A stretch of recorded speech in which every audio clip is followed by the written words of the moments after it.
Okay, calm down. You got limits, man. You got limits, man. Okay, calm down. Hello and welcome to the Katie Halper Show. I'm your host, Katie Halper.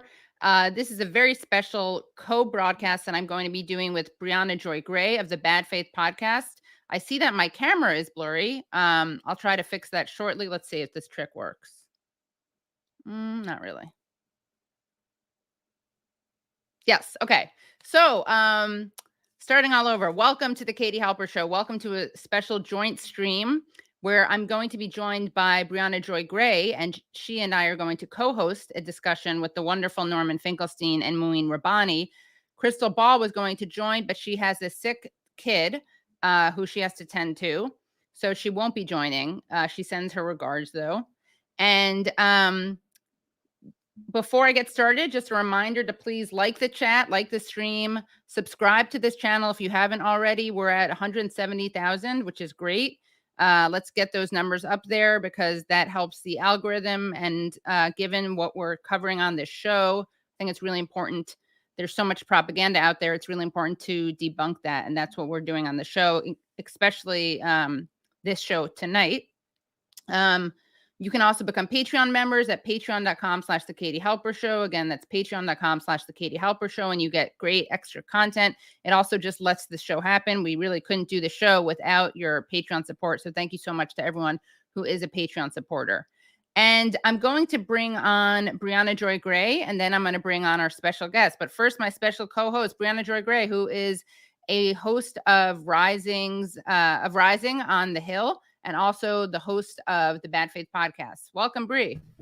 Thanks, Katie. It's always a pleasure to be included in something like this with such esteemed guests in particular, including yourself.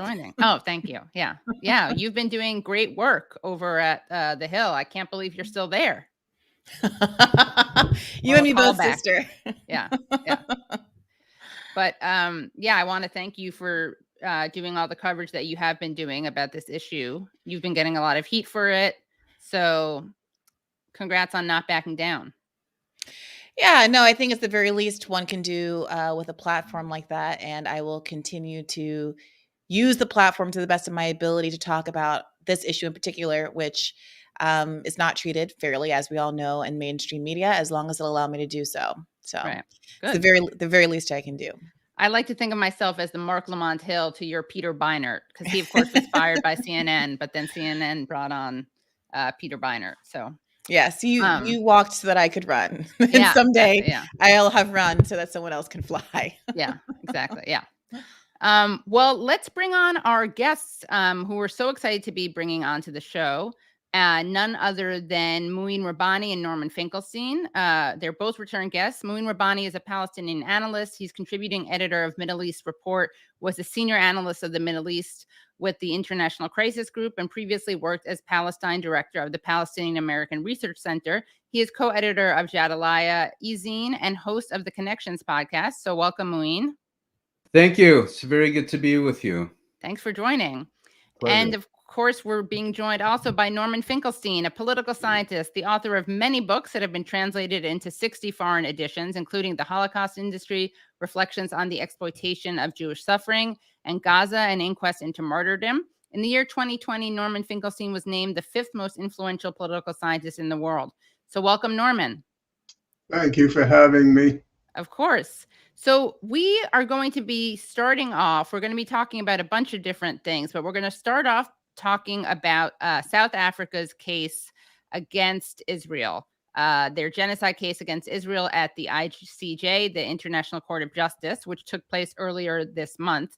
And the ruling will be issued shortly. It's any day now, really.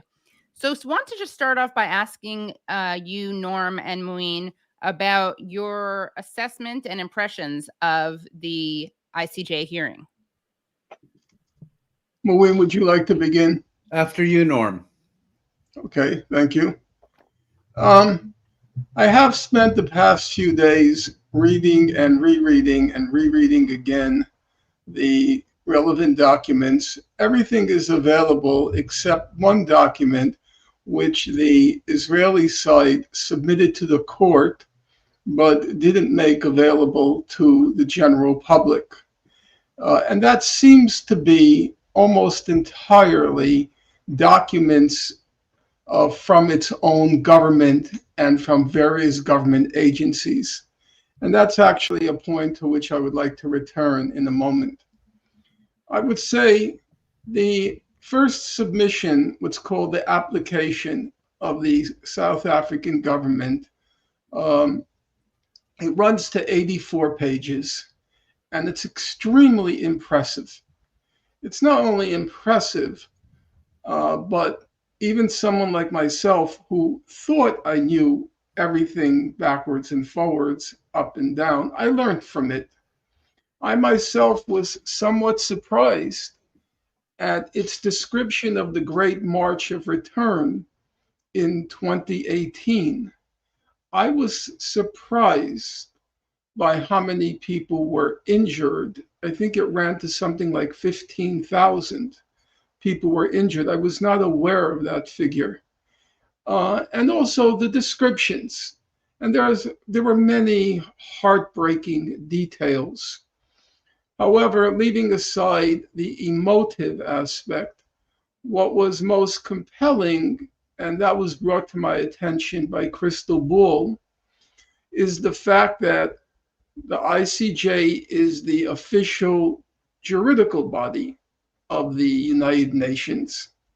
And virtually all the documentation, those voluminous, those hundreds of footnotes, came from UN agencies, which means if you find against South Africa, you're finding against virtually every agency affiliated with the United Nations, because all of the documentation comes from UN agencies. So that puts a special burden on the justices, the judges in the ICJ, that they would not only be rebuffing the South African delegation, but they would be rebuffing UNRWA, its director, Mr. Lazzarini. They would be rebuffing the Undersecretary for Humanitarian Affairs, Michael Griffiths. They would be rebuffing the Secretary General, Gutierrez, who made a lot of very strong statements. I myself was very surprised because the Secretary Generals are often terrified of saying anything strong on this subject because of the obvious reason the United States is going to express a strong dissent. So that was its strength, in my opinion. The weakness, and I discussed it at some length with Mouin, he can confirm what we've already discussed or, disagree with me. The main weakness in the South African position is this. The ICJ has to uphold the rights of every party to the conflict. So, obviously, the Gazans have the right not to be the subject of a genocide. That's straightforward. So, the ICJ could find that Israel is committing a genocide, and we have the right to take provisional measures to prevent Israel from carrying on a genocide. The main provisional measure that South Africa wants is a ceasefire. But the ceasefire would only restrict Israel. Hamas is not a party to the proceedings. And Israel's response is, if you impose a ceasefire on us, it's unilateral. And therefore, you are denying us our right of self-defense. And I think that's a strong argument because there's a consensus that Israel has the right to self-defense at bare minimum until the hostages are returned, but also the claim that they want to dismantle Hamas. Many people accept that as a legitimate war aim. And the question then is, How do you restrict Israel's right to fight, namely impose a ceasefire on it, without also restricting its quote unquote inalienable right to self defense? And that's going to be a very difficult problem for the ICJ, not in the question of whether there is a plausible case for genocide. I think we can go into it. I think they've made a plausible case. But when it comes to what provisional measures are you going to impose on Israel, whether a ceasefire will pass muster, my guess is no. Turning now to the Israeli case, I try to be, believe me, I struggle hard to be my own devil's advocate, to look at it, give it a fair hearing, and decide. I would say when I first heard it, I thought they made some case. But on the second reading and the third reading, my conclusion is, and I don't think it's a biased conclusion, they made no case for a very simple reason. Every assertion they made is based on evidence from their own side. They were unable to adduce any evidence to refute those 101 UN agencies. So the UN agency says we're on the verge of mass famine in Gaza. And Israel says, well, actually, the humanitarian situation, it's still very poor, but things are improving. Where's your evidence? Well, they can't cite any evidence because no UN agency is saying that. And so on the crucial question of evidence to support their claims, there was one reference to the World Food Program, one reference to UNICEF, one in each, but with those exceptions, every single piece of evidence, are Hamas fighters hiding in hospitals? Are there tunnels under the hospitals? So on, so on, so on, so on. There's no evidence they can cite except what the Israeli government claims. And I think on those grounds alone, the case collapses. And then we can go into the claims they make that genocide is not occurring there. I can go through it. But my overall impression is the South African case holds up on the question of a plausible claim of genocide, but they are going to run into trouble on the question of what provisional measures the ICJ can impose on Israel. Can I ask, just to that interesting point about where the limits of Israel's self-defense begins and ends? I mean, this is such a crucial question. And I just was looking at some legal analysis from the legal website Jurist. And this is what they have to say. They say that under international law, the West Bank and the Gaza Strip have been duly recognized as militarily occupied territory since 1967. Israel, as the occupant, has the right to protect itself and its citizens from attacks by Palestinians within these territories. However, Israel also has a responsibility to maintain law and order, ensuring the security and well-being of the occupied population, as outlined in Regulation 43 of the Regulations Concerning the Laws and Customs of War on Land. That being said, it does seem to be the case that there's a real legitimate question here about whether or not the wildly disproportionate slaughter of Palestinian civilians in particular has gotten us to a point where there might have been some ambiguity or an argument to be made by Israel in the days or even a couple of weeks following October 7th. Is it really the case that we think there is a reasonable argument that what Israel is doing is self-defense if we're at 24,000 plus dead Gazans, not to mention the many statements outlining the plan for collective punishment, ethnic cleansing, and the like that are detailed in so much detail in the South African submission? Totally agree. I'll just answer that briefly, and then I want to hear Mouin's opinion. The problem there is the ICJ always has the option of saying, we admonish Israel when exercising its right of self-defense to obey the laws of war, IHL, International Humanitarian Law. But it would be very hard for them to say, because you have engaged in indiscriminate attacks, targeted attacks on civilians and civilian objects, disproportionate attacks, therefore we deprive you of any right to self-defense. What they can say is, we deprive you of the right, or we are admonishing you that in the exercise of your legitimate right to self-defense, which we recognize, we're admonishing you that you have to obey international humanitarian law. That's how I see it, but let's hear from Mouin. Yeah. Thank you. I think it's important to understand that this case is solely and exclusively about genocide.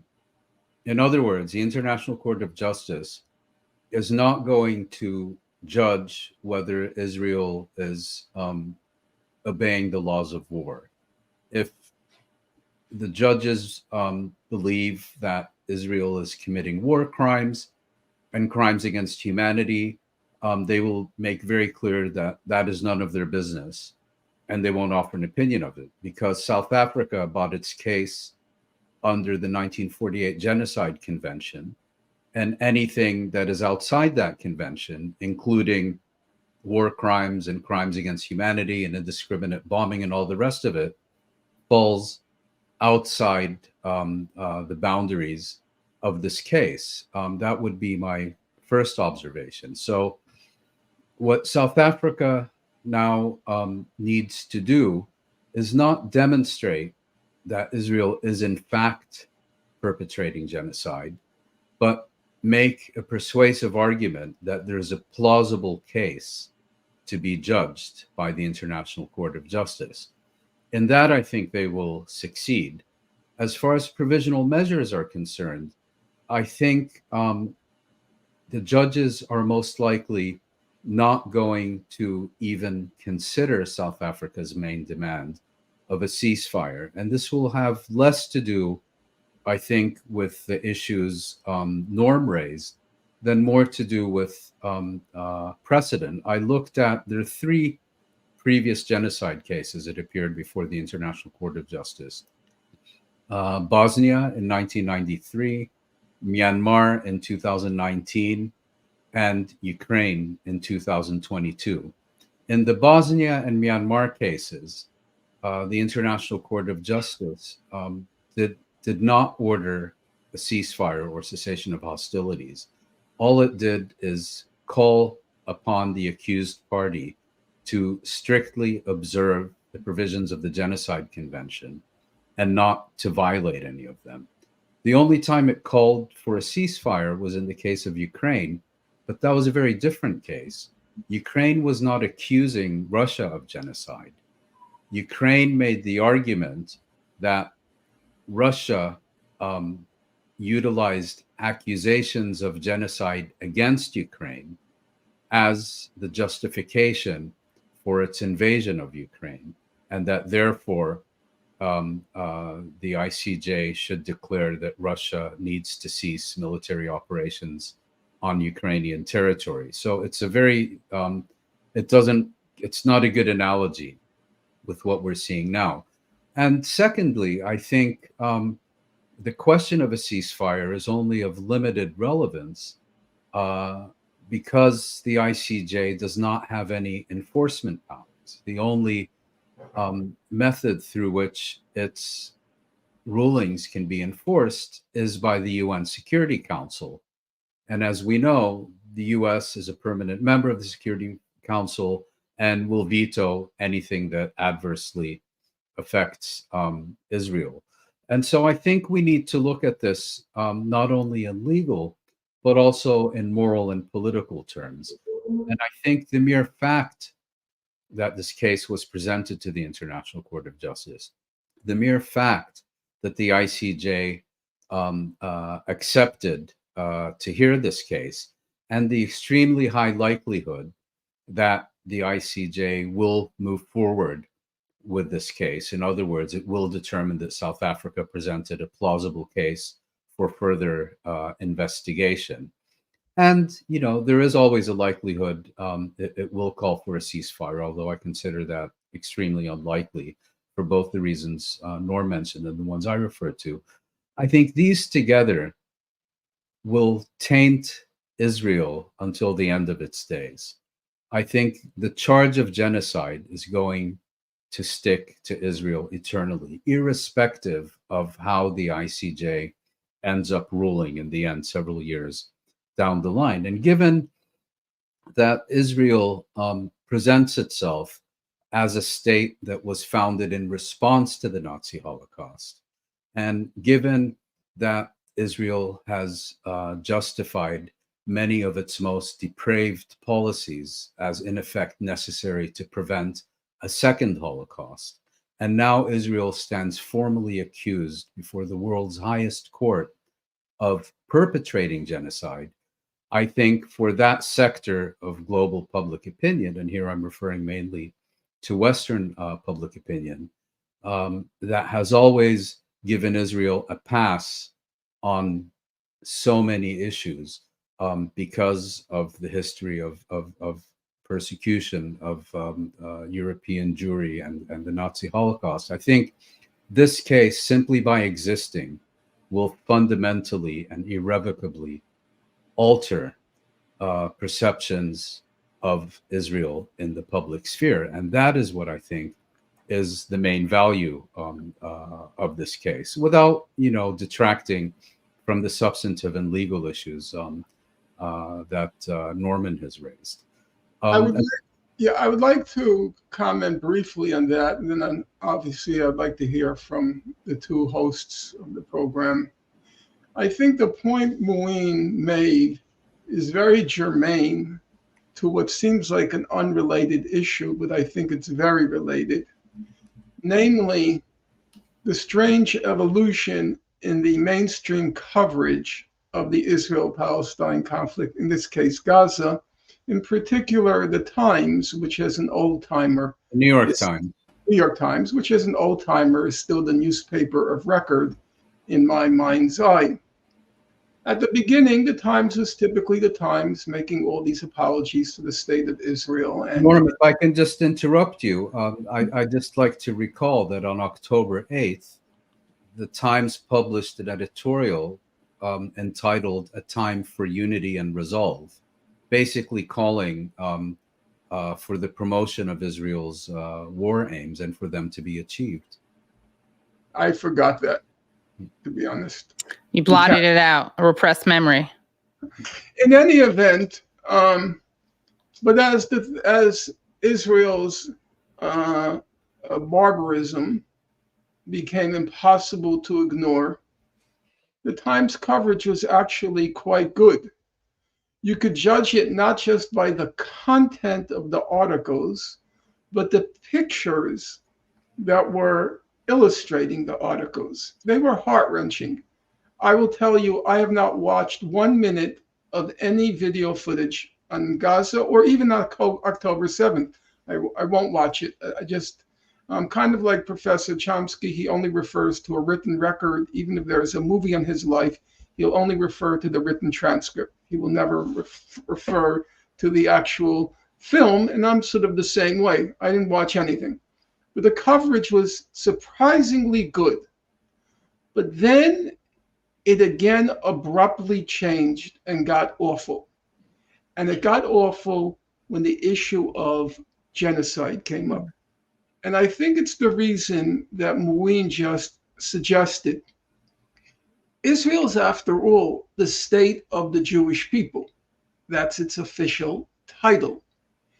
And if the genocide charge sticks, for the editors of the Times, it's not just the state of Israel whose name has been tainted as Mouin put it, till the end of time. But it's the Jews who are tainted with the charge of genocide, because old timers, who run the Times, the editors, they still see this Israel as being their, Their, their state. And the idea of this eternal scarlet letter, the Jewish state, has been tainted with the scarlet letter of genocide. They cannot abide that. That's a bridge too far. And so now the paper has become just, again, a propaganda organ for Israel. So one day they resurrect. I'm not saying if it's true or false. I'm simply saying for the 100th time, they resurrect the rapes issue. I mean, it was already on October 8th, October 9th. It was already an issue.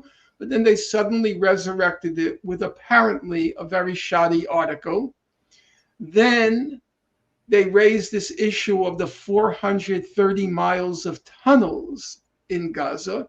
Wasn't it 4,300? No, yeah, which is, as far as I could tell, a physical impossibility. I can't claim to be an expert, and I'm trying to consult civil engineers on the issue, but that would mean every 1,200 feet along the width of Gaza, every 1,200 feet, there's a 25-mile tunnel stretching the whole length of Gaza. That's not plausible to me. In any event, so then they start to run with that. Then they had an article the other day saying that people are now walking freely in northern Gaza, whereas the humanitarian organizations were saying there were pockets of famine in northern Gaza. And I think the reason is because, on the ICJ, they still read the Times. Don't kid yourself. The Times is still the newspaper of record for the judges on the court. And so they're doing everything they can to get a not guilty verdict, because for those old timers on the New York Times editorial board, that's crossing a red line.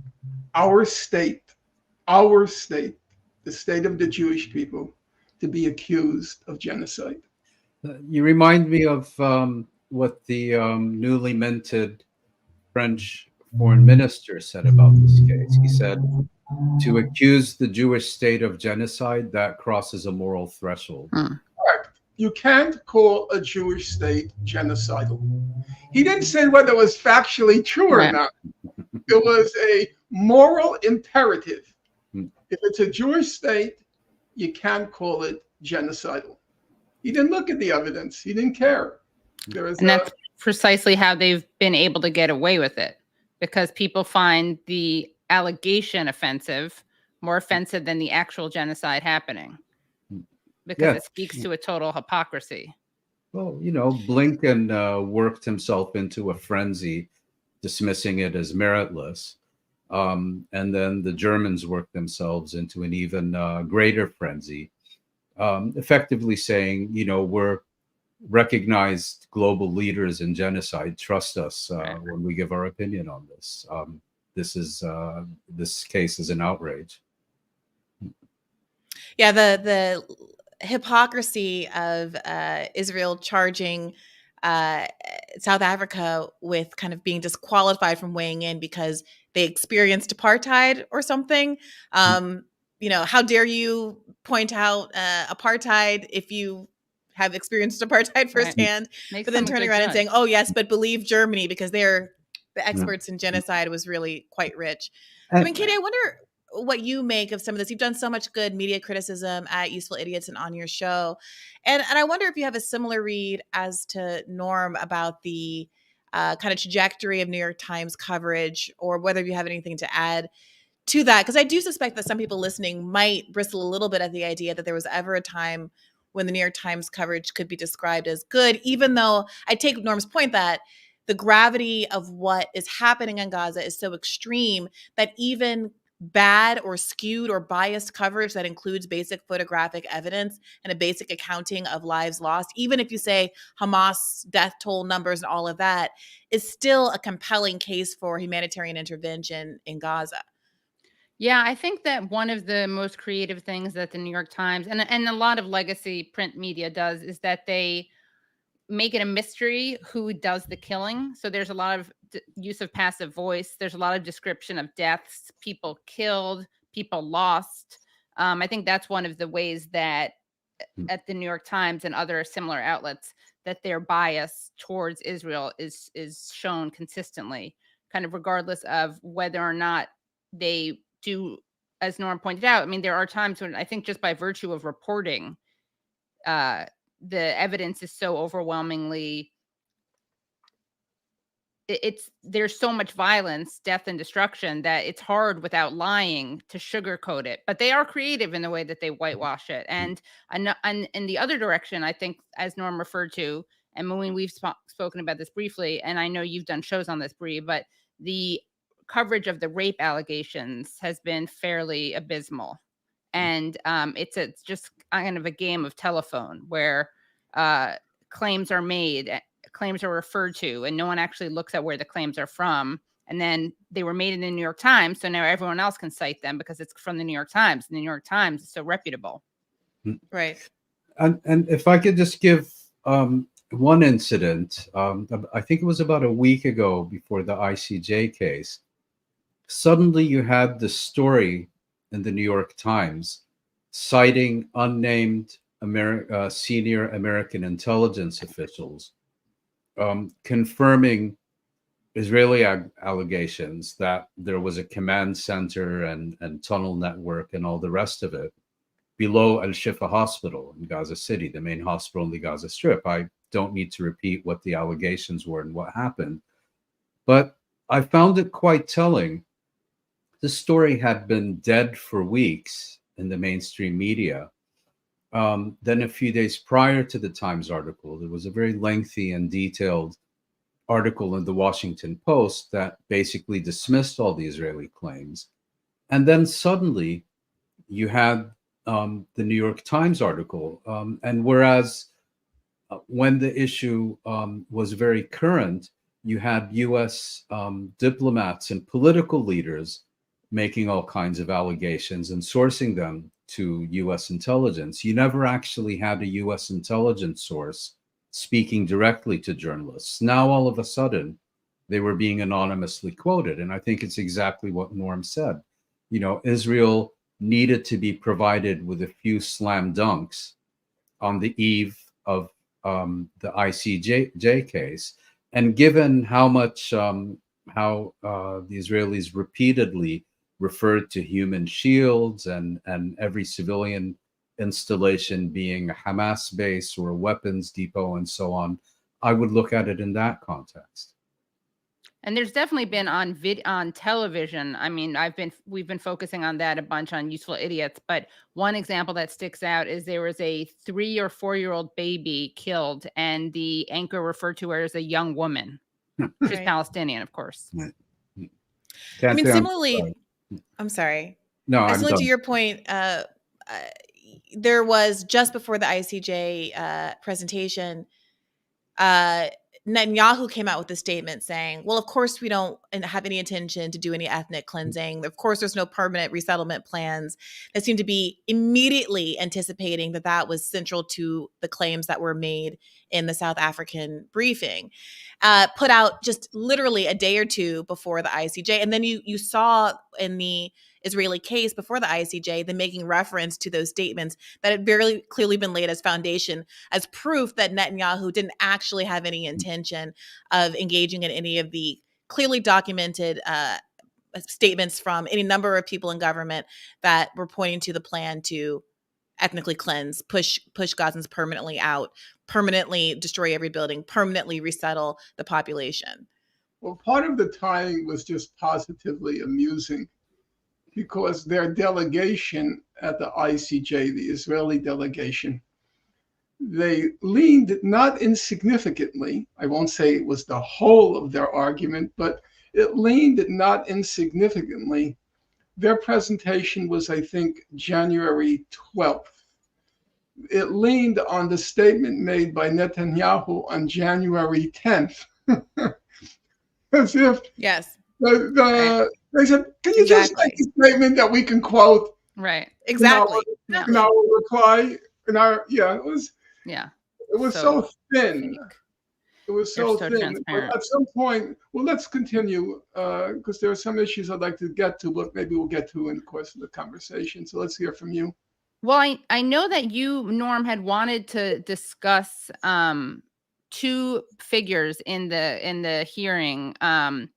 One is Malcolm Shaw, the lawyer who had a fairly viral moment, the British lawyer who represented Israel. Another one is Aharon Barak. We have very short clips of each of them. Shall we show them and then discuss them? Well, let's start with Malcolm Shaw. Okay, so let's take a look at Malcolm Shaw, who had this viral moment in which he became a bit of a detective. The court was prepared to consider not only the question of the plausibility of rights,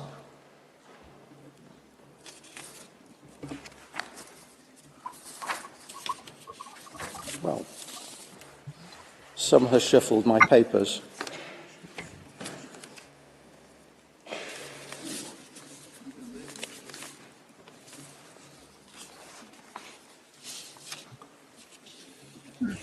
Well, but also the question of the possible breach of such rights.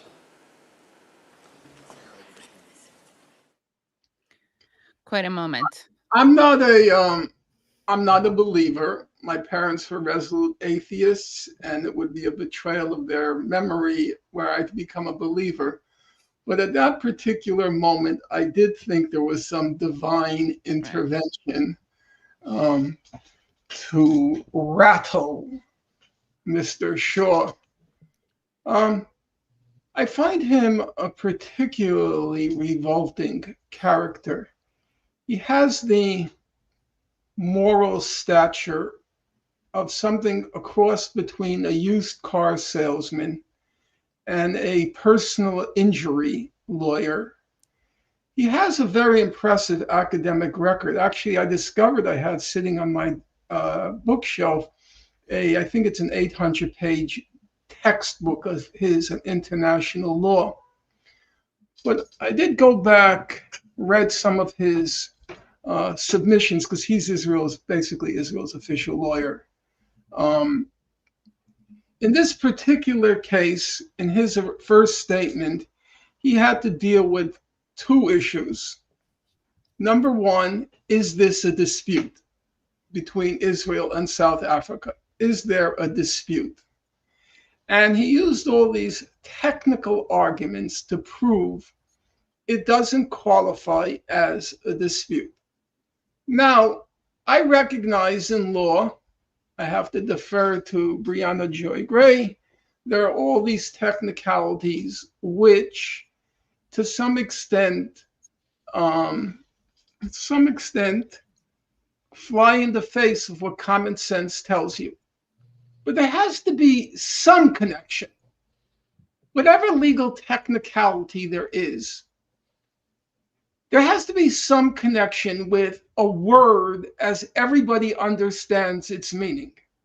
Now, the ICJ rules, I think it's Article 9, says we entertain disputes, and there are two basic criteria for disputes.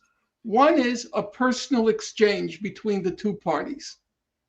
Another is what they call an expression in what are called multilateral forums, like the United Nations and all sorts of other places. Now, South Africa says Israel is committing genocide. Israel says it's not committing genocide. I think any reasonable person has to conclude there is a dispute here. Especially when Israel is denouncing South Africa as Hamas's the legal arm of Hamas. Well, they also said, Israel said, that South Africa is complicitous in genocide, because one of the grounds for indictment of a genocide is if you are complicit, complicit in genocide. So they said because South Africa hosts Hamas, South Africa has good diplomatic relations with Hamas, they say South Africa is a party to genocide. Now, how in God's name can there possibly be any doubt that a dispute exists? So along comes Malcolm Shaw, and he says things like this. South Africa never told us that they disagree with us about genocide. So they say, Malcolm Shaw, he says very cleverly, or he thinks cleverly, he says, there's not a dispute, there is a unispute. There's not a dispute, there's a okay, I would say too clever by half. Then he says, South Africa forgets it takes two to tango. No, it didn't forget it takes two to tango. One side says there's a genocide going on. Israel is committing it. The other side says there's no genocide going on. We're not committing anything. So how in the face of common sense you can come before the court and say, you know what Malcolm Shaw says? He says, South Africa didn't give us a chance to sit down and negotiate, and maybe we could have come to an agreement on this. Like we're talking about alimony. It was mass murder, we've agreed, but not genocide. Halfway. Go ahead.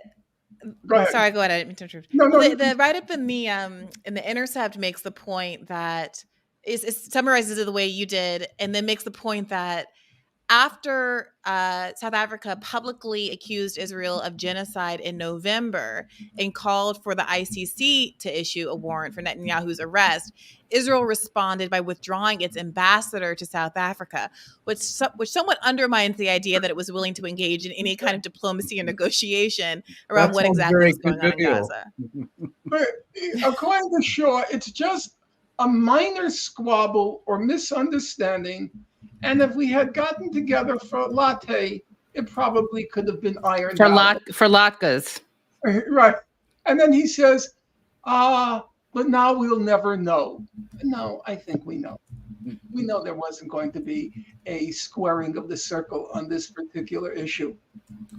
And then the second point that he had to deal with was the question, which is the core issue.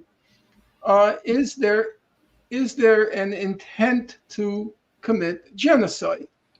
And the Israeli delegation handed over to him that second issue. So the big jurisdictional issue was Malcolm Shaw, and then the big substantive issue of genocide. And basically what Shaw argues is this. He says, Israel's only aim is to get the hostages back and to dismantle Hamas. He then says, step two, all those statements that we all now know by Netanyahu and Amalek, by the defense minister, and no food, water, electricity, and fuel, all those statements, he dismisses them as, quote, a few random statements. And he says what we have to look at is the operational orders by the Ministry of Security Affairs and by the War Cabinet. You have to look at the orders. And all the orders are very proper. You have to obey international humanitarian law. You have to be proportionate. You can't target civilians. All the orders are very proper. And then the next step in his argument is to say, that's exactly what Israel's been doing. It's been absolutely faithful to the principles of proportionality, what's called distinction and discrimination. And then he says that they've also been very cooperative on the issue of bringing in humanitarian relief. Whereas what's the South African argument? The South African argument is, let's look at those few random statements. They're genocidal. Let's look at the actual practice on the ground.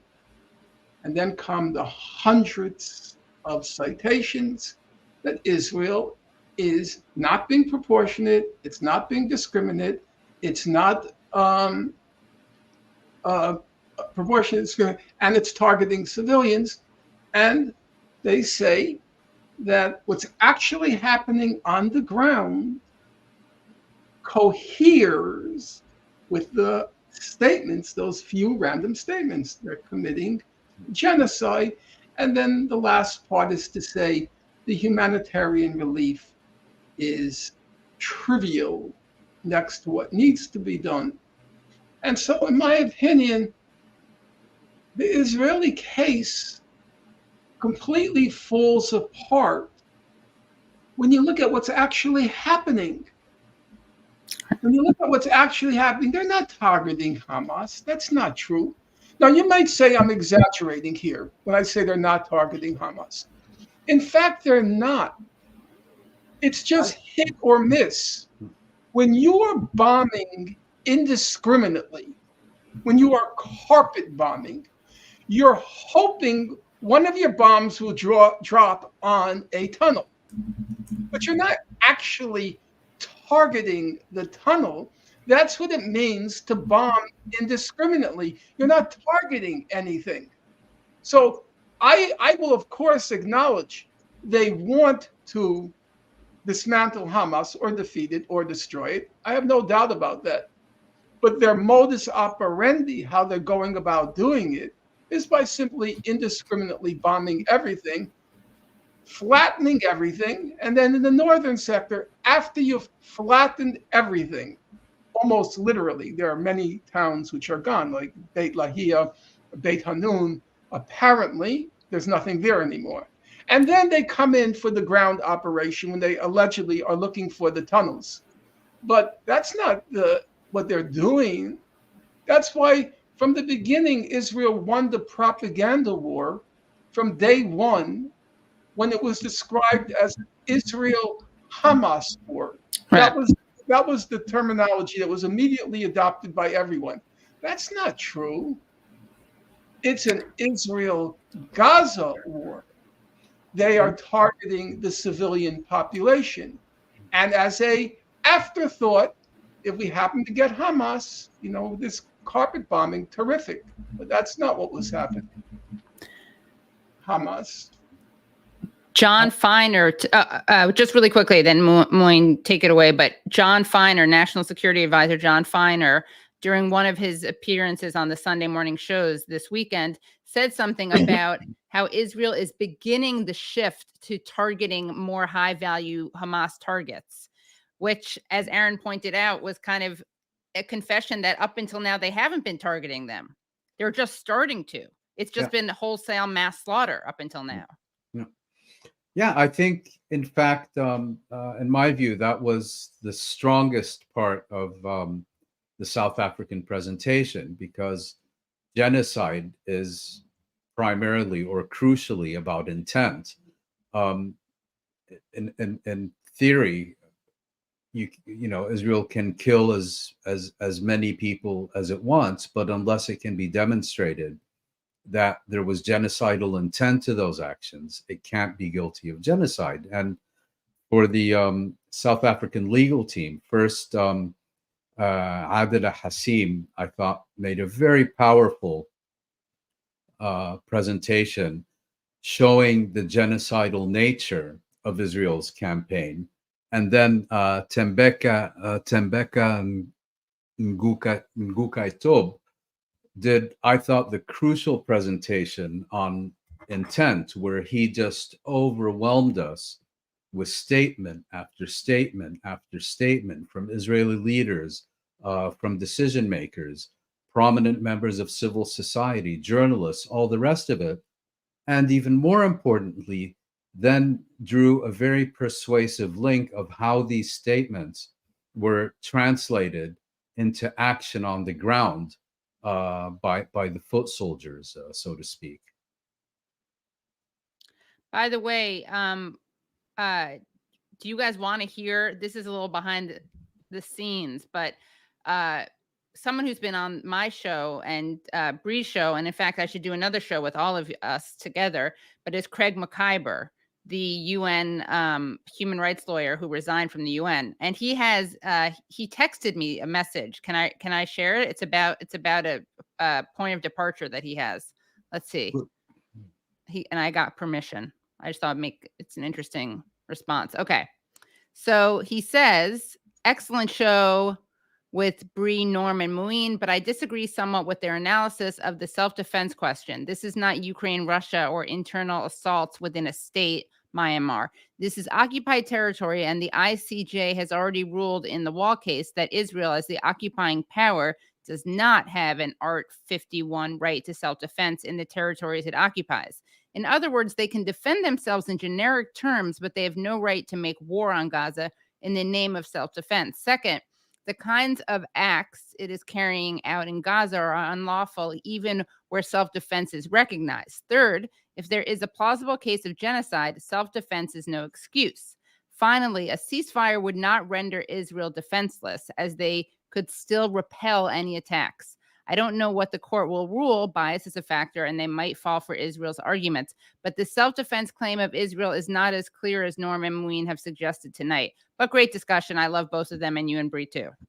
Well, he's of course entirely correct on Article 51, and that's already been ruled on, as he points out, in 2004 by the ICJ in its advisory opinion of the Wall, where it basically said the right of self-defense under Article 51 only exists in relation to other states and not to a territory it occupies. But I do think that while he's legally correct, I do think, first of all, that the judges, or a majority of them, are probably going to look at it more from the vantage point that Norm has described, rather than from, the technically legal correct points that he makes. And even more importantly, I suspect they're not even going to get into this issue, because if we look at the two other cases, okay, it was a different court and it was in a different period, but I think they will just stick strictly to the need to uphold the Genocide Convention, and probably on the pretext our business is the Genocide Convention, and we're not going to get into the nitty-gritty of this ongoing armed conflict. If I can just make one more point, another responsibility that Israel as an occupying power has, Israel has many more responsibilities towards the Palestinian population of Gaza than a party to an armed conflict would normally have towards the civilian population in enemy territory, in a foreign state, because the Gaza Strip is an occupied territory. And so therefore, Israel actually has a positive obligation to ensure the provision of humanitarian supplies to the population of the Gaza Strip. So it has even less of an excuse to prohibit the entry of food, of water, of fuel, of medical supplies, and so on, than it would have in an interstate conflict. I just want to make sure that Go ahead. I'm sorry. I just want to make sure I understood Mouin's argument, because it sounds to me earlier when I kind of brought up what Mokhiber just brought up there in the beginning, pushing back against you a little bit, Norm. I don't quite understand. You made the argument that the specifics about what kind of constitutes genocide on the ground are details they're not going to get into, and that's kind of separate and apart from this other broader question, and made this argument that they would resolve this at a higher level without getting into the broader conflict. But it does seem to be these questions that might not be literally about genocide, but these sub questions about humanitarian uh, uh, crossing humanitarian lines, whether it's collective punishment or the like, go to the question of whether it's genocide and there's genocidal intent, especially if you have an obligation to a subpopulation, for example. I'm sorry? You're totally correct. You're totally correct. There are there's two ways to look at the question. One way is to look at genocidal statements by the senior officials in the government.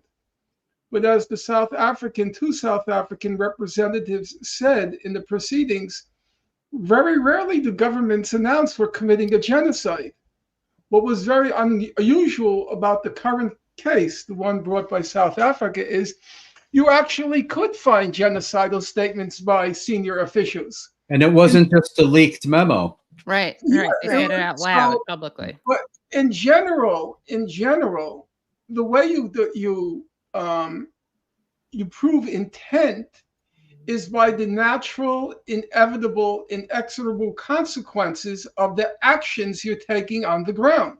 Mm-hmm. So if the defense minister says we're going to prohibit any food, water, electricity, or fuel to enter Gaza, he doesn't have to say because we want to kill off the whole population. He doesn't have to state his intent. The natural, inevitable, inexorable consequence of denying a civilian population of any food, fuel, electricity, or water for a protracted period of time is genocide. So the South Africa presentation had two parts.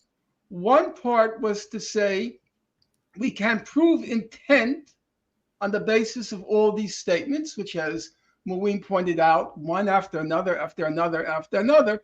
But they also said, apart from the statements, we can infer genocide from the actions on the ground, which is usually how it's done. If you look at the Myanmar case, they looked at the actions of the government and said, based on these actions, there's a plausible case for genocide. Mm-hmm. Now, I don't agree. Let's just be clear about, don't want to get into technicalities because they're actually not even that important. Article 51 is part of the UN Charter. And the UN Charter says that when a country, a state, is the object of attack, or it's normally interpreted also as if an attack is inevitable, irreversible, and you get wind of it, let's say 2 minutes ahead of time, you get wind of this imminent, then you have the right of self-defense. But under international law, you don't only have the right of self-defense if you're attacked by another state. Mm-hmm. If that were the case, the United States wouldn't have had a right of self-defense against 9/11. We weren't attacked by a state on 9/11. But nobody would argue that if a non-state actor commits a violent breach of your sovereignty, that a state doesn't have the right to self-defense. Of course it does under international law. The question, so there I disagree with Mr. Mokhiber. They clearly, in my opinion, I've looked at the law, I've studied it, they clearly have a right to self-defense. Where things get very cloudy, in my opinion, are, number one, do you have the right of self-defense against an illegal occupation? Well, that's his point, right? That's Mokhiber's entire point. That not that anything that you said before is incorrect, that this isn't 9/11, which some people will quibble with as well, but that this is a circumstance where we have an occupied territory within Israel, however you want to characterize it, that has its own right to self-defense, including violently to liberate itself. And so therefore those are directly in tension. And I don't know that I understand what the argument is around Israel having an extremely limited claim to any kind of self-defense because it is the ostensible aggressor in its relationship with Palestine.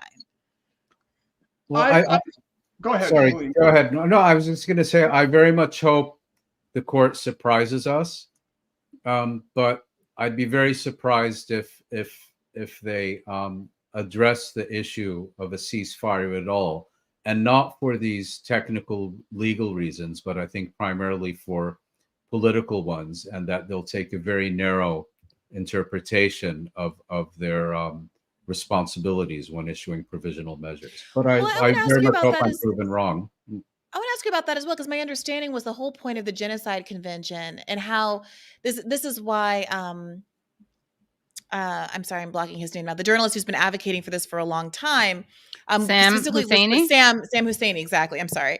That's exactly why Sam was pushing for this specifically, because unlike other treaties and other kind of international obligations, Israel and the United States are kind of selectively not a part of some of them that would cause them to have some accountability.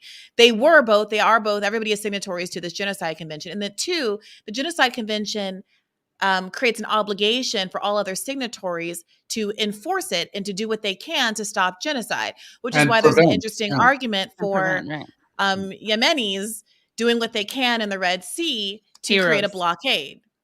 Right.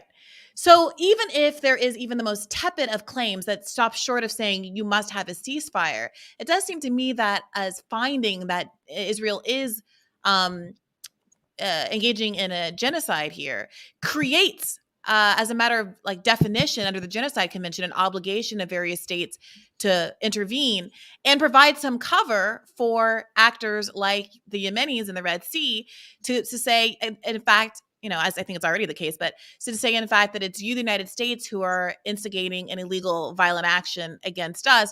We're the ones who are fulfilling our obligations under this international treaty to do what we can to nonviolently intercede on behalf of a population that's undergoing a genocide.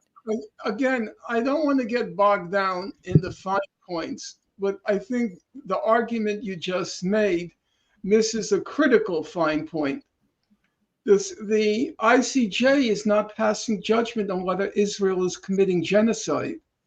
They're only passing judgment on whether a plausible case has been made by South Africa. Right, but that's the first step, right? Right, but you can't say other states have an obligation to prevent genocide if the genocide has not been established. That won't be for years before. Right, but no, I understand that. But this is the first step in a process that we're getting to. So whether or not it's now or 4 years from now, knowing that we're building to a world where that is an eventuality or a possible outcome, isn't that what we're talking about? It doesn't have to be tomorrow. Right, but I'll speak strictly for myself now. I focused on the substance. I didn't realize that even if they establish a plausible case has been made, it still doesn't mean any action will be taken. And certainly the other states to the Genocide Convention aren't under any obligation to do anything, because there's a huge chasm that separates plausible case from verdict. So I didn't realize that, as Mouin knows, because we talk on a very regular basis. I was surprised, and then I started to pay close attention to what provisional measures were actually made. Now, you can say there's a plausible case and no provisional measures. That can happen. Or the provisional measures can be very superficial, very anodyne. So it's separate things. What I would say, and here we'll maybe switch the topic a little, I think I totally support the Houthis because, and here it's going to be a personal reaction. And there are several aspects to it. Number one, you'll be surprised perhaps to learn, as I learned, during that horrible Saudi Arabian blockade of blockade of Yemen, Between 2015 and 2018, in 3 years, do you know how many how many Yemenis died? You'll be very surprised, I think. I think I was something like 300,000.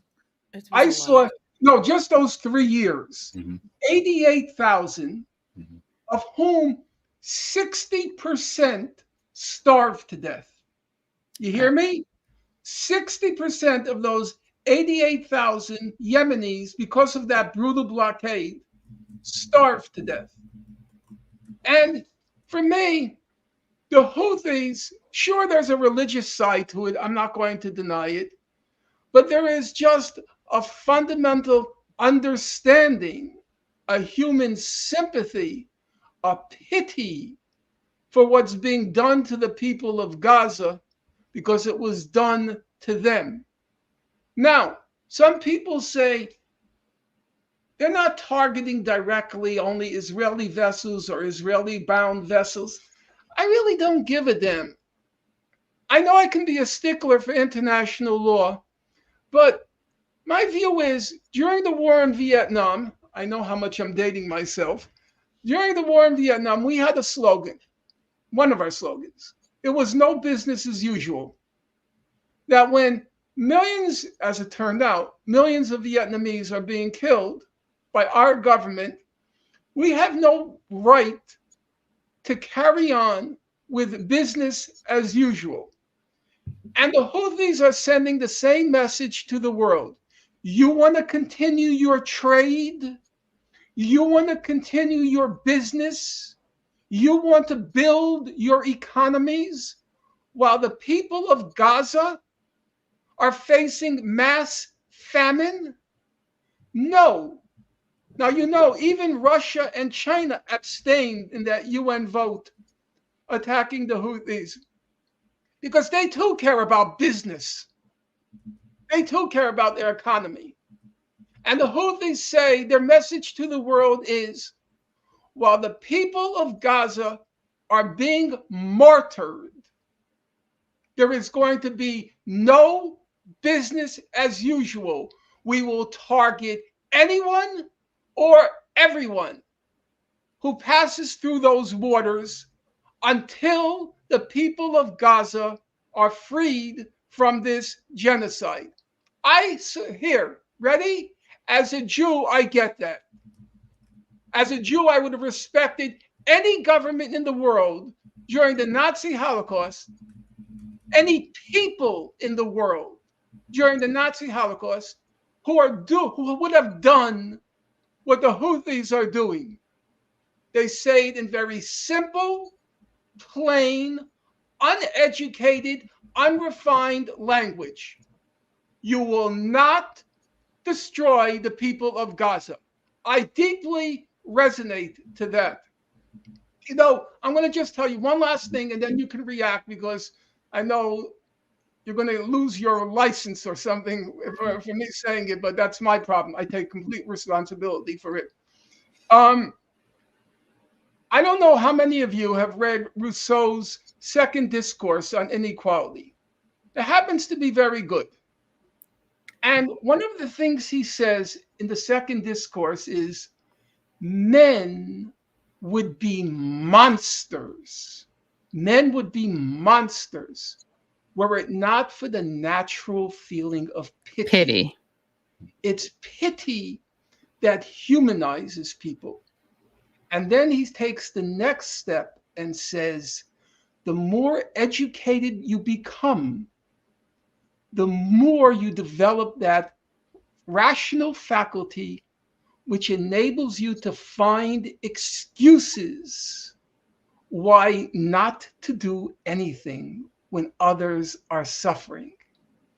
And he says, if a person is being murdered outside a philosopher's window, he says, the philosopher puts his hands to his ears and says to himself, perish if you will, I am safe. That's what education does to you. It enables you to suppress and rationalize your natural sense of pity, not to act out of it. And then he has a great line. He says, whenever there's a conflict in the street, two kids beating the daylights out of each other, or two gangs beating the daylights out of each other, he says, quote, the prudent man, the educated man, he walks away. He says, it's always the market woman, whereas we would now say the fish market woman, who intervenes to break it up. She's reacting to her pity. And that's the whole world. The whole world finds all sorts of excuses to walk away. Or deliver high explosives. Right. Even worse, yeah. They'd be considered righteous Gentiles, right? In the context of Holocaust education. I totally agree. The Houthis are so primitive, and they carry their spears, and they're so backward. Daggers. What? Daggers. But you know what? They have pity for the people of Gaza because they went through the same thing. And that's why I say, don't mess with the Houthis. And it's actually a very ancient and sophisticated civilization that goes back a very, very long time, and has very much to commend itself. Well, Biden famously recently said about the Houthis, he was asked about Ansar Allah. He was asked if the strikes were working.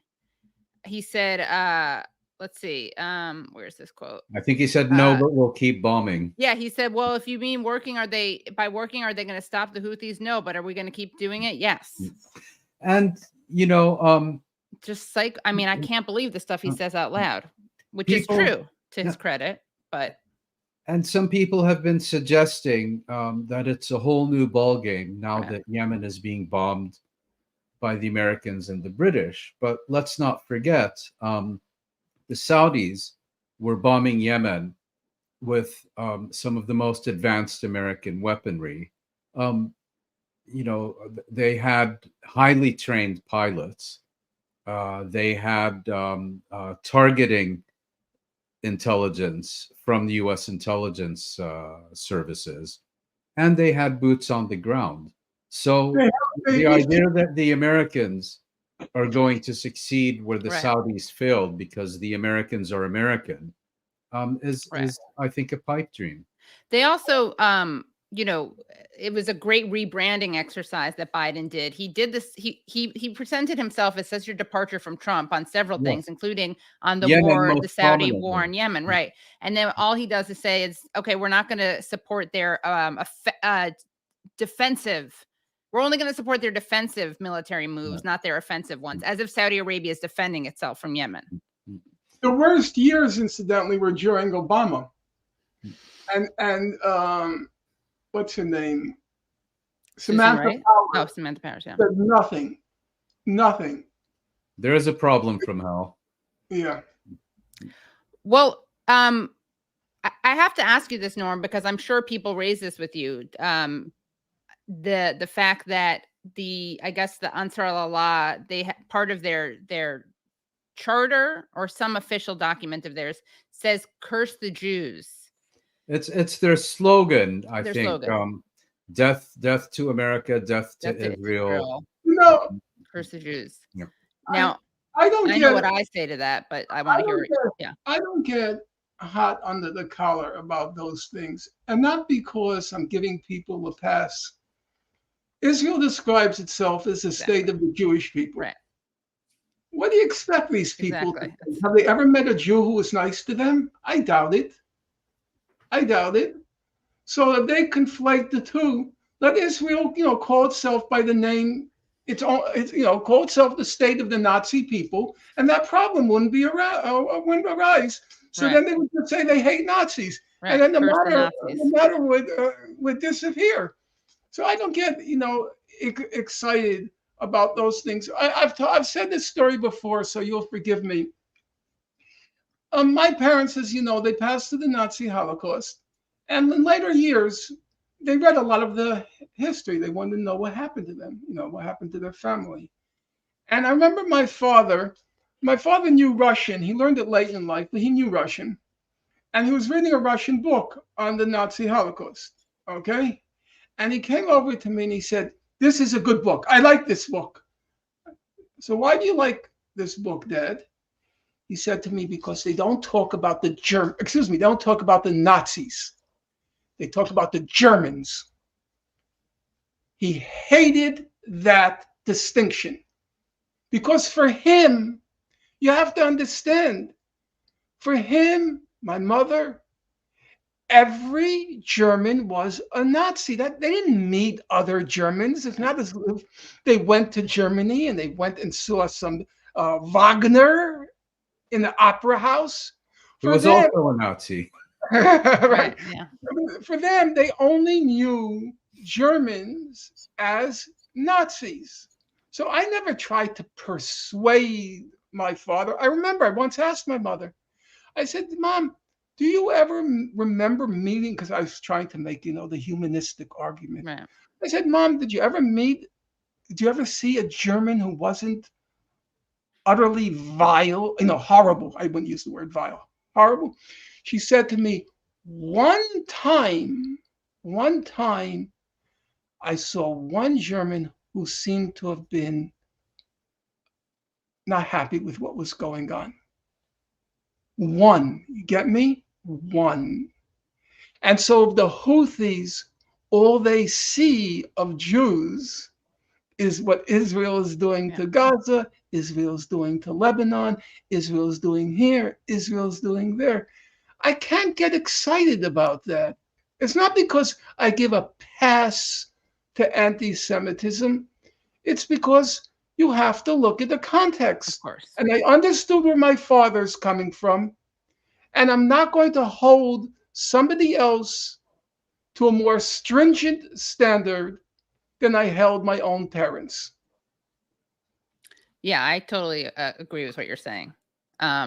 That Israel can't conflate Jewishness and Zionism and then get upset when people use those terms interchangeably, which is just another example of Israel making Israel and AIPAC and the ADL and every single other person who conflates being a Jew with being a Zionist. Those are the people making Jews unsafe.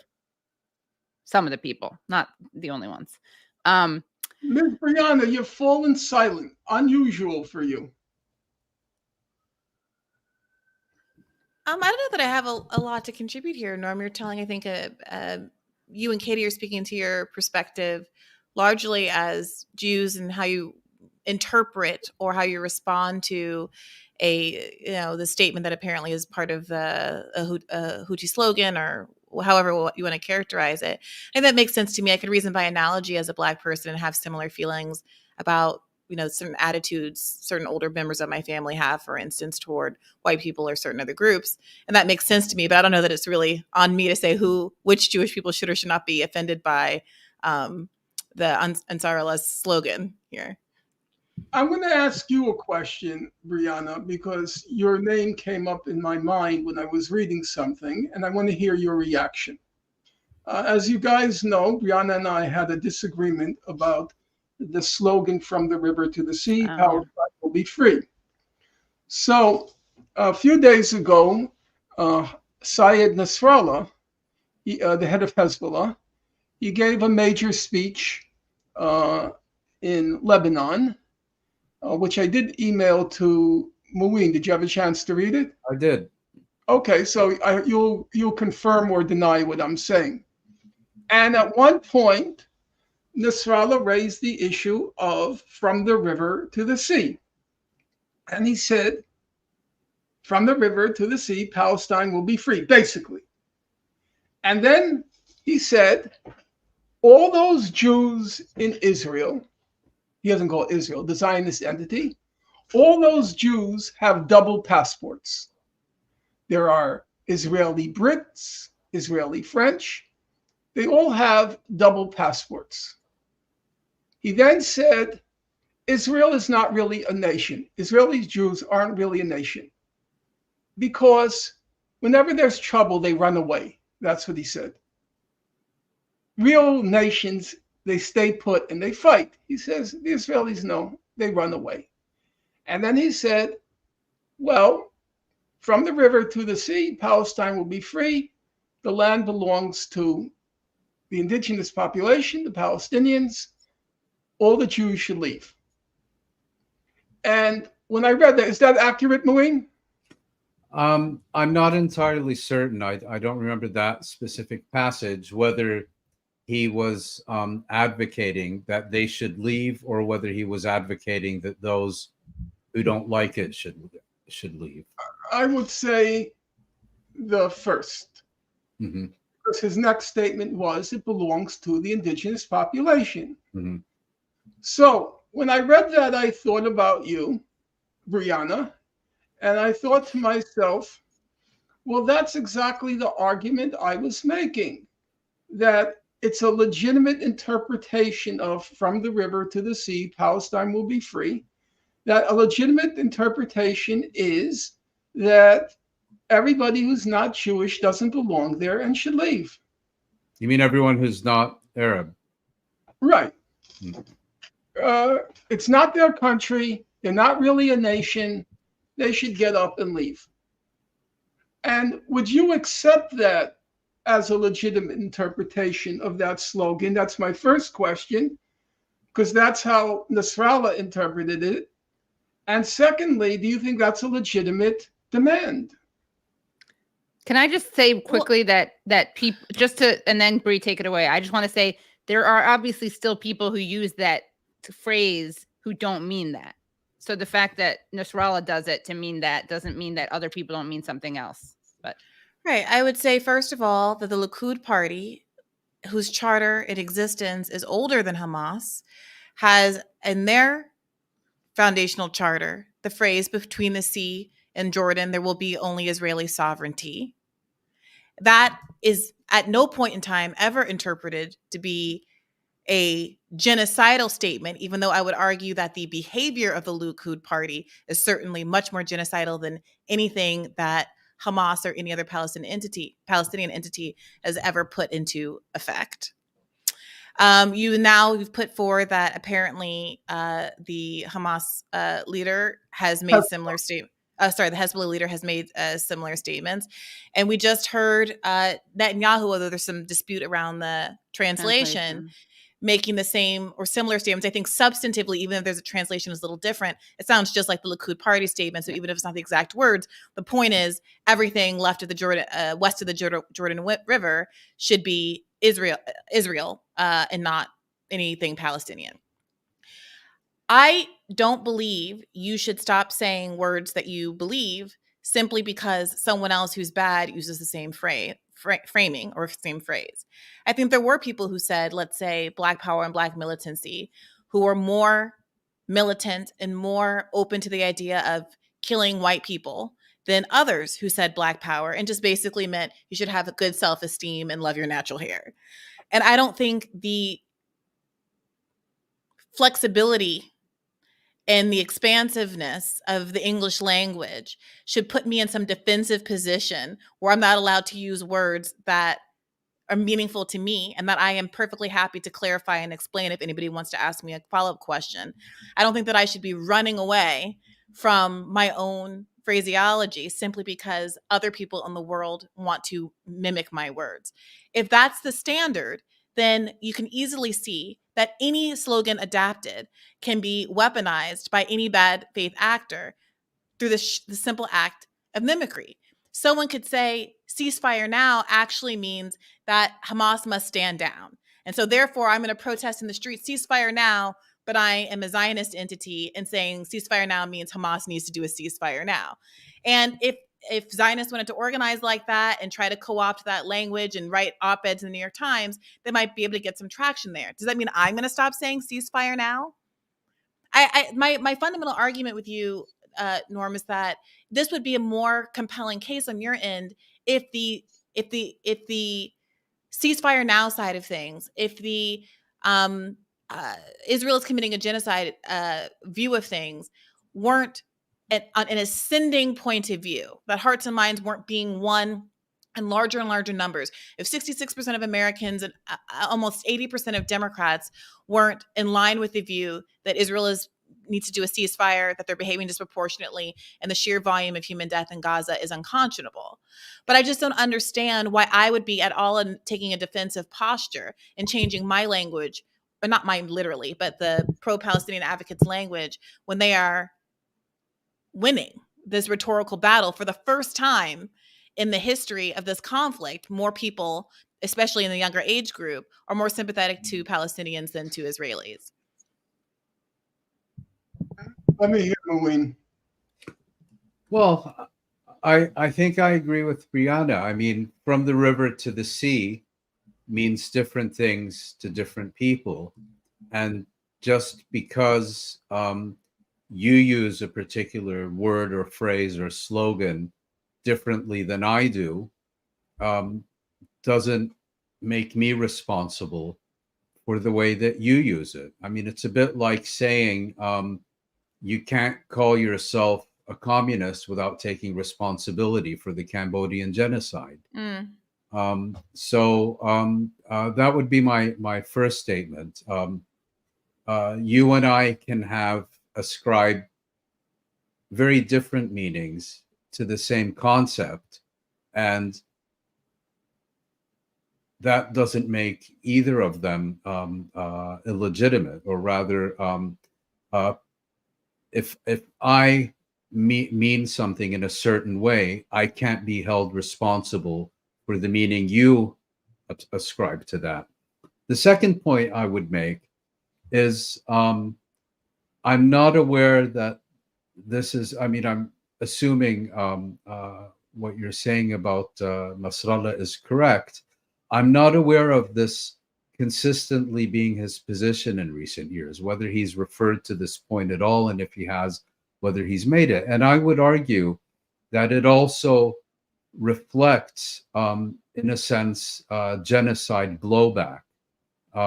Not that Hezbollah was ever a proponent of a negotiated peace with Israel. But I think what you're seeing now is that there is a sector of society that was previously amenable to either peaceful coexistence with Israel as a state or peaceful coexistence with Israeli Jewish society, that as a result of the genocidal campaign Israel has waged during the past 3 months, is no longer prepared to entertain such notions. People have come to oppose the very principle of peaceful coexistence with a genocidal state, even if they still believe that theoretically peaceful coexistence with Israel could be possible. And again, for many people, that means that the Israeli state must be dismantled and that Israeli Jewish society will have to accept living as equals in that territory. And for other people, like this statement, it means that those who immigrated from elsewhere should return to their lands of origin. So there's, again, different ways of looking at the same issue. I would just add, I think there are two aspects, as I've said in private conversation with Mouin and my other young colleague and comrade, Jamie Stern Weiner. There are two aspects. Number one, as Mouin says, after the commission in broad daylight of a genocide, it's hardened the other side for very understandable reasons about the prospect of living in peaceful coexistence. But I believe, as I've said to Mouin, and you can comment now, there's the other side. The other side is October 7th transmitted the message far and wide that Israel's not invincible. It's vulnerable. and that there is a military option against it. We don't have to compromise with it.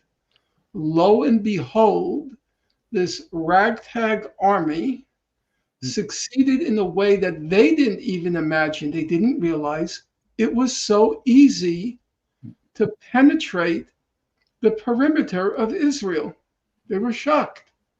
And so the willingness to enter into any kind of compromise has been significantly undermined by the prospect, why do we need to compromise with it?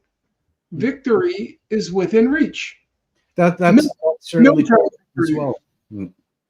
Well, I wanted to. Oh, sorry, Mouin. Did you want to respond to that? No, I just said, that's part of it as well. You also had a particular point of view, which is, well, we may not want to coexist peacefully with Israel, but given the power disparity, it's something we'll have to learn to live with. And as Norm points out, those people will now be looking at the equation and say, well, maybe it's different. Israel is vulnerable. Israel can be defeated. Will Israel survive a prolonged war of attrition on multiple fronts, and so on? That's why I'm very, very skeptical about any possibility of this conflict ending soon. Mm-hmm. Because Israel's most central goal has always been, from the point of view of foreign policy internationally, has been to maintain what it calls its deterrence capacity, Right. namely the Arab world's fear of it. And after October 7th, its deterrence capacity collapsed. It was The Iron Wall melted. Yes, it was a catastrophe. And they're now in a state of complete panic. They can't seem to be able to inflict a military defeat on Hamas. They are being mocked and taunted, and also at war, low-level war, but still war, with Hezbollah in the north, which means on every front and in totality, their deterrence capacity has been reduced to a near zero. And genocide hasn't restored it. And genocide hasn't restored it. And so they are going to do what it takes, because that's their primary goal, to restore their deterrence capacity. The Arab world is in fear of it. The only hope is that the U.S. cuts it off.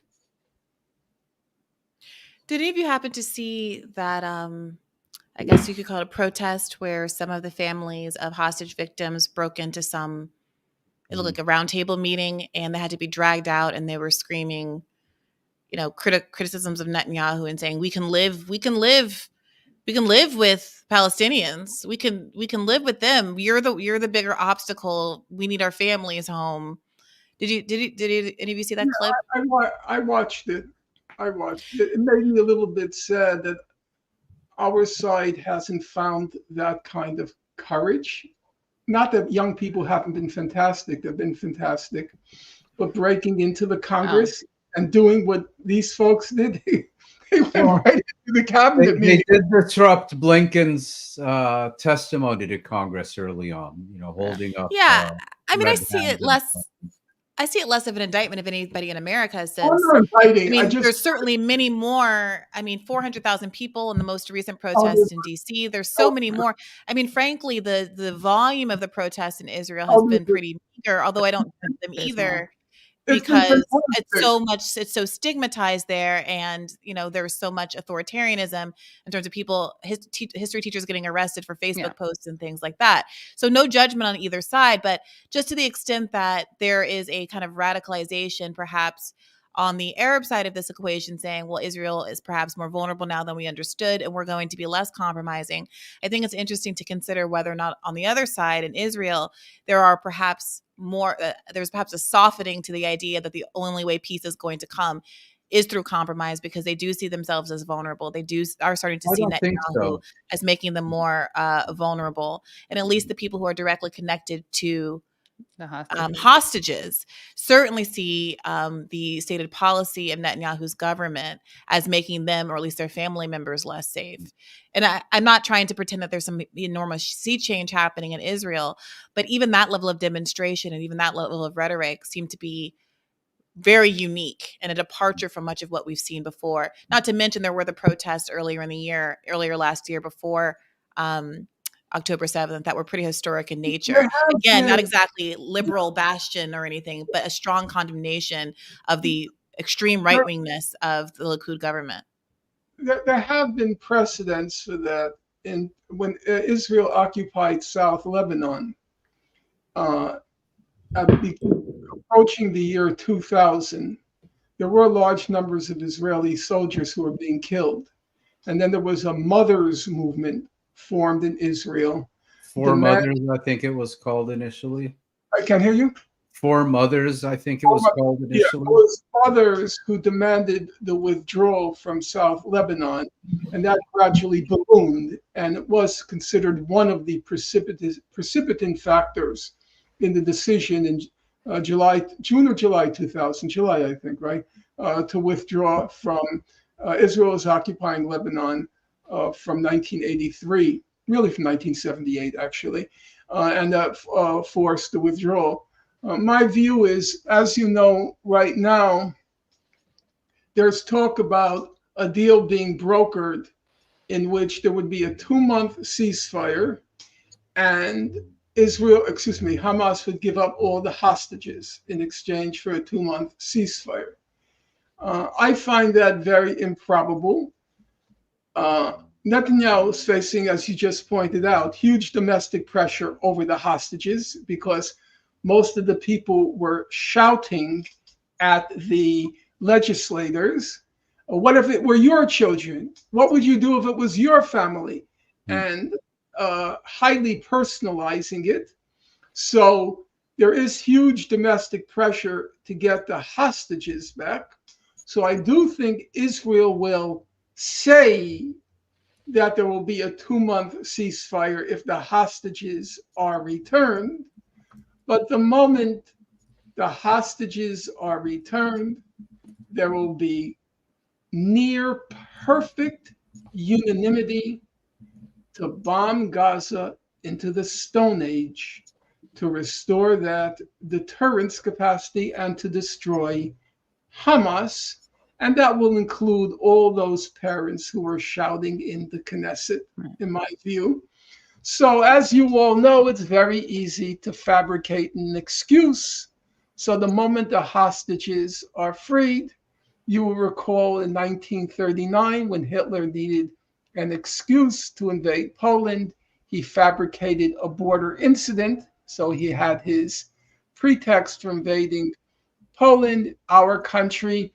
1964, the Gulf of Tonkin incident, another fabrication. That's a long history. So they will just fabricate the moment the hostages are released, the domestic pressure is lifted, and they will destroy Gaza. So the polls show that even people who don't support Netanyahu support his use of force against Gazans. I just wanted you guys have been so generous with your time. I wanted to ask you about one final thing, which is that this weekend, Hamas put out a document. It's kind of like almost an explainer. I think it's a 16-page document that's almost like an explainer on October 7th and also an explainer on Hamas itself. I wanted to know what you guys thought of that document and if there was anything that you found noteworthy in it. Who's the question to? You or Norman? When you go ahead, because I've read it. Or Bree too. I thought it was an interesting document because if you look at Hamas propaganda generally, and particularly since October 7th, it has been very much directed at domestic public opinion, Arab public opinion, and to a lesser extent at seeking to influence Israeli public opinion. What I thought was different about this text, it was published in both Arabic and in English translation, is that Hamas also seeks to address an international audience, which is something that, as a rule, they have refrained from doing, and when they have done it, have not done particularly well. On this occasion, I think they were trying to send several messages. First of all, explaining the context of October 7th. In other words, history did not start on October 7th. There's a whole context there that led Hamas to the conclusion that it had no alternative to conducting these attacks. Secondly, it spent a considerable number of time seeking to refute many of the most lurid allegations against the movement. You know, for example, featuring reports about their actions that have been disproven, such as babies being burnt in ovens and beheaded. You know, the images Biden saw that don't exist, and so on, and also strongly rejecting the allegations of mass rape and sexual violence, and so on. I mean, the document states that as a matter of moral and religious principle, Hamas is prohibited from attacking civilians. Well, that may be true as a moral principle and as a religious principle, but of course, Hamas does have a record of targeting civilians, for example, during the Second Intifada. So on this occasion, it went out of its way in this document to seek to demonstrate that it was primarily going after military targets. And then the final part of that document is forward-looking, going back to the earlier discussion about the Houthis. Here, Hamas makes the point that we are not fighting Jews and we are not fighting Israelis because of their Jewish faith. We are fighting Israel because of its Zionist policies. And so it makes a clear distinction between Judaism and Zionism. And I think given all the accusations that Hamas is a genocidal movement, no different from ISIS, dedicated, to slaughter Jews everywhere, I think they've gotten the message that these are the accusations against them, and they seek to refute them. And they basically finally emphasize that the only solution here is implementation of the Palestinian right to self-determination, ceasefire, holding Israel accountable. And crucially, they call on the International Criminal Court to investigate all allegations, and not just those against their enemies. And there was one more point about the conclusion. Oh, and they make the point that no leadership can be imposed upon the Palestinians. And this is their response to all these various day after scenarios that are premised on removing Hamas from the equation and from any participation in Palestinian political life.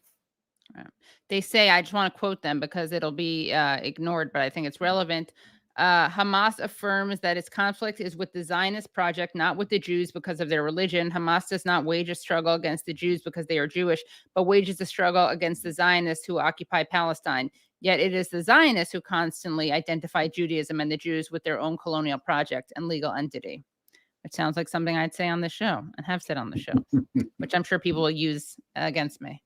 Well, maybe you're the author of the document. Yeah, it's true. There were a couple mistakes that suggested it wasn't English as a first language, so it wasn't me. Just make sure you secured your royalties. Right, yeah. I'm on the Hamas payroll. I'd make two comments, always being a stickler for the facts. I was looking very carefully in the first part. Do they get their numbers right? And do they get, elementary factual questions right? Because notoriously they never did. But this time the numbers were right. Actually, believe it or not, in some cases, the numbers were understated when you compare it to conventional estimates of various things. So that was, I thought, a good thing to see, that they were trying to be precise and accurate. The second thing is the point Mouin said, which is actually a very surprising thing, I have to say. Namely, this issue of them saying, we will cooperate with the ICC, we will cooperate with investigative bodies. This came up during the current round when the attack occurred in Al Ali Hospital. And Human Rights Watch put out a report that said the evidence seems to support the claim that that attack was caused by Hamas, a misfired Hamas rocket. And I do know a person in Hamas, and so I emailed him to ask whether he would support an international investigation to confirm who was responsible for that. And his reply came as a surprise to me. He said, yes, of course. Yes, of course. And of course, I ran with that and began to ask Human Rights Watch, why didn't you conduct an investigation in cooperation with Hamas? You say Hamas has critical evidence. You say that, or everybody says, examining the actual site of the landing of the rocket is critical to determining who was responsible. Well, Hamas says, we'll let you look at our evidence. We'll let you look at the site. They said, yes, of course. And I was surprised here that again they said, yes, we're not afraid. We're not afraid.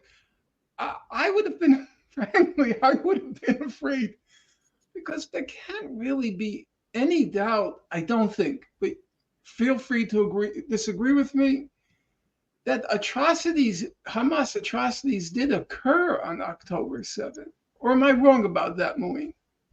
No, that sounds right. I think probably their perspective is, first of all, that Israel has much more to lose than does Hamas. I mean, when is the last time that a Hamas leader changed plans to go on a shopping spree in London or Paris because of fear of arrest? That's number one. And number two, if they were seen to be obstructing an international investigation, that would make things very difficult for them domestically as well. They also point out in their document that the way that Israel allegedly killed people on October 7th. They go through those different claims. Yeah, they actually quoted, believe it or not, Israeli newspapers. One of the essential sources, brace yourself, was Mondo Weiss. Oh yeah, Mondo Weiss, yeah, and Israeli newspapers as well. Yeah, it's quite, if I may, it's quite possible that they have concluded that they don't deny that there were killings of civilians. Right. They just deny responsibility for them. They say either it was Israelis or unruly elements or crossfire. It's possible that they're genuinely convinced that's the case. But I assume there are some people with responsibility for the release of this report that know better and nevertheless felt that a impartial, thorough investigation would make the Israelis look very, very much worse than it does. In contrast, well, look who's being accused of genocide in the world's highest court. I want to hear Briahna. Yeah, go ahead, Briahna. I was going to say, in contrast that with Israel, which has refused to cooperate with any UN investigation into allegations of sexual assault by Hamas on October 7th. Exactly. I want to just leave off one comment. I would just be curious to hear the reaction. I had a visitor yesterday. He was Palestinian, He's a cardiologist. He lives in Germany. He was in New York for a conference at Princeton. And I asked him about the question of the rapes. What's his opinion on what happened in that regard? And his answer was, it's impossible that they committed the rapes for the following reason. He said because that particular crime is viewed with such revulsion in Arab, Muslim, or Palestinian society that if any person came back and it became known that he had committed a rape, he would be totally ostracized in Gazan society, and he could never, ever have a wife. It could not happen. What do you think? Go ahead. I don't put too much store in these cultural explanations for why something did or didn't happen. As we know, sexual violence and armed conflict are bedfellows, so to speak. Transcultural. And I find it entirely plausible that there was sexual violence. The real question, I think, that needs to be investigated is whether there was mass organized sexual violence, because that's really the allegation. Right. That's the New York Times and Israeli spokespeople and so on are not condemning the Palestinians because one or two or three Palestinians had entered into Israel on October 7th, participated in or conducted acts of sexual violence. They're saying this was widespread, systematic, and organized. Exactly. And that I personally haven't seen any evidence for it. I don't think there is any evidence for it. So let's have an investigation. And if Israel insists on not cooperating with an investigation, I think the stories should be not about Israel's allegations, but about Israel's refusal to cooperate with an investigation. Yeah, I think that's right. I mean, there's so many cultures that have reputations or kind of self-described narratives of being respectful or more conservative and the like, whether it's Mormons or Hasidic Jews or whatnot, whose communities have been rife with allegations of sexual misconduct. So I also am wary of cultural explanations for it. And I wouldn't also damn anybody for being a member of those groups where those kind of revelations have come apart, because it is so come up because it's so ubiquitous. But I also just have never seen the case where someone makes an argument that some group is immune to the vagaries of human existence because of some cultural paradigm, and that actually pan out. I'm just repeating what he said. I've said from the beginning that I was agnostic on the question of rapes and the question of beheadings. Beheadings is gone, by the way. If you look at the ICJ hearings, they no longer mention the beheading. Yeah. So that's over. And okay, it's done its damage. Exactly. As Mouin likes to say, their aim is not to convince you. Their aim is to confuse you. Yeah. If you sow enough confusion, then you've won. You don't have to convince. And I think that was a shrewd observation by Mouin, and I kept it. Well, thank you so much. You guys have been so wonderful and so generous with your time. Love this discussion. Let's do it again. Maybe we can react when the ICJ releases its opinion. And where can people find everyone here? Where can people find you guys? Norm? I live at 2245 now. Stop. You'll get a combo of stalker fans and haters, outside your door. I publish most of what I publish on Jadaliya. That's JADALIYA. yyA.com. It's also where my podcast is hosted, and I can also be found on Twitter. Great. You guys are already on YouTube, so you can find me at Bad Faith YouTube. Feel free to subscribe so you don't miss new drops. And also, I'm over at The Hill Monday through Thursdays at The Hills Rising. You can just Google that, where I co-host the show with Robbie Suave. And for more Bad Faith, you can subscribe at patreon.com/badfaithpodcast for an extra episode every week. And I'll I'm sorry Crystal didn't make it. Yeah. There But was a for help whatever issue. reason, Briahna, Katie, and Crystal have redeemed themselves. It happens to be 3 women, roughly the same cohort, have redeemed themselves since October 7th. And I feel very good about, at least in that regard, the prospects for the future, that it's never going to happen again, that people will fall silent, or everybody will fall silent when these things happen, and no doubt will recur. It was a good show. I mean, I have to say, I watch it. It could be gripping. It could be painful, like nails scratching on a blackboard. And sometimes it could be just wonderful. So, as we used to say, all power to you. Thank you very much, Thanks so much. for hosting us. Of course, yeah. Yes, Come back. Thank you, Katie. You're the premier host, in my opinion, in our political milieu, and I appreciate you bringing people together in such wonderful fashion, as you've always done so graciously and generously. Thank you. And thank you to you both. I've learned a lot from you, and I look forward to talking to both of you more in different contexts going forward. Likewise. Thank you very much. Great. Bye, everyone. And I'll stay on and read some of the super chats.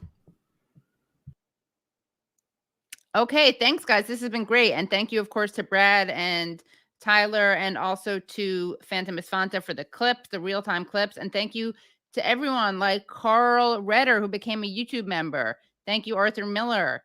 Thank you. I can't read that name. If you write it out phonetically, I will. But you gifted 10 Katie Halper memberships. That is so nice. Thank you, Samba Boy, for saying this roundtable is fire. Thank you, Rainy Rose, for your super chat. Alex Glanz writes, the messenger is on trial now. The message must not be obscured and erased. Never again. Thanks, guys. Sprinkle gave something which seems very nice. I don't know what currency that is, but I like it. Thank you, To Be Clear to You, who writes PSA free esoteric PDF book, The World Teacher for All Humanity by Benjamin Cream, E22 easy to find, profound in insight. Seek truth if you want to know. The best is yet to come, but it'll not come easy. Errol C gifted 5 Katie Halper memberships. Wow. Brad, we have to start providing people with those Bodhi emojis. All right. You'll get them soon. Michael Seymour writes, in the Ukraine case, the New York Times only referred to anonymous sources concerning the Nord Stream sabotage, but went far into deep foraging evidence to prove that the Bucha massacre really took place. Norman Finkelstein, the Socrates of our time. Yes. Errol gifted 10 Katie Halper memberships. Wow. Norman Socrates Finkelstein, scholar, philosopher, humanist. Wade Worth, thank you. Wade Worth always comes through with those really generous $20. Not much debate. Should have had Robbie Swab on too. Well, this was not billed as a debate, but thank you. The wisdom of this panel is awe-inspiring. Rich, thank you for making us rich. Just kidding. Yoka P, thank you. Okay, Jelperman. Norman, what are the chances Russia and China vote to convict at the ICJ? Charges of hypocrisy be damned. Well, he actually addressed that before on our other stream. I even made a clip of it that you can look for. I think it has Norman Finkelstein on. It has something about Israel's genocidal supporters. I also did a short. We also made a short of it. Actually, the example Briahna used makes me agree with Norman, because if Israelis in the pro-Israel protest movement were advocating a cease for Hamas, we would be in negotiations right now. I don't really get that. Sorry. No matter what your slogan is, it'll be distorted. I agree with that. Super sticker from Briahna. Thank you. I'm from Russia, and Russian Jews hate Palestinians. They speak of Palestinians as insects. I don't understand why. Growing up in USSR, we were all taught that racism is bad. That's no good. Never in a guy speaking writes, never in history has a state been, one, created by force. Well, that's not true. A lot of states were created by force. Two, maintained by force, sustained itself in the image imagined by its founders. Israel is sealing its own fate. I mean, the United States kind of was founded by force and maintained by force. No? Brad, what do you think? You can give me a head shake or nod or shake. Okay, yeah. All right, so a guy speaking. We'll have to debate this another time. Where am I now? Okay. Plato's Beard. Excellent analysis and insights from Bree, Mouin, Katie, and Norm. Thanks a lot. Thank you. Choosy, Heretics Choose, Carnation Revolution. Thank you for that chat. Jelperman, has anyone seen the footage from Khan Yunis? The IDF left what looks like canned food inside a ruined school, but they're explosives. Oh, I saw that briefly. Oh, disgusting. We'll talk about that next week. Juan Francisco Urusti, Mexican pesos. Thank you for 40. Norman has spent a lifetime defending his voluminous scholarship, honesty, and integrity. I'm grateful, but more importantly, Norman's persistence is finally being acknowledged. That's true. Thank you for this wonderful panel. Thanks, Notary S. Have you noticed the U.S. and UK begin attacking Yemen on January 12th, right when ICJ began hearing the genocide case against Israel? It was distraction. Ah, good point. New member. Also, another thing to notice and remember, which kind of gets lost, is that with all this talk of Yemen targeting ships, Yemen hasn't killed, the Houthis have not, Ansar al-Allah have not killed anyone, which is crazy. They haven't killed anyone. And yet those are the people that the United States are bombing. Unbelievable. Just unbelievable. Well, thank you guys. We'll be back next Tuesday at our usual time, but I'm really glad we were able to do this. And we're going to have on a doctor who does a lot of amazing work in Palestine. We're also going to have a student activist who's getting into a lot of trouble. So it's going to be a great show. Mahmoud writes, hi, Katie, met you last week at People's Forum. You were so nice to me. Yeah, I remember you. Thanks for stopping by. See, I'm nice to people in real life. That's it. But that was it was such a great time with that live show with Briahna Joy and Abby Martin and Claudia de la Cruz. If anyone's watching and doesn't usually watch my show, please do subscribe. Just hit subscribe and then the bell so you don't miss any of these great streams. Also, please do like the stream. It's an effortless way to help the show. And if you can, subscribe to the Patreon. Even if you can just do $1 a month, that's $12 a year. That really helps. That's patreon.com/The Katie Halper Show. Again, that's patreon.com/The Katie Halper Show. You also get extra content. Like we have some great paywall content about Zionism with Sam Biagetti. Really great stuff. So please do become Patreon supporters at patreon.com/The Katie Halper Show and share the videos. Alrighty. Thank you guys so much. I don't think I forgot any other announcements. And I will see you guys next Tuesday. Bye, everyone. Okay, I'm down.